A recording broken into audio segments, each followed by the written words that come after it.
कौसल्या सुप्रजा रामपूर्वा सन्ध्या प्रवर्तते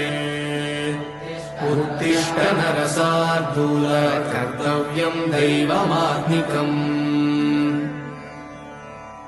कौसल्या सुप्रजा रामपूर्वा सन्ध्या प्रवर्तते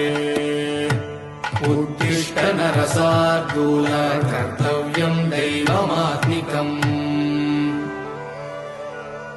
उत्तिष्ठोत्तिष्ठ गोविन्द उत्तिष्ठ गरुडध्वज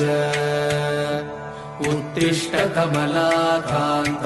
त्रैलोक्यं मङ्गलं कुरु मातः समस्त जगतां मधुकैटभारे वक्षो विहारिणि मनोहर दिव्यमूर्ते श्रीस्वामि निःश्रित जनप्रिय दानशीले श्रीवेङ्कटेश दयिते तव सुप्रभातम्।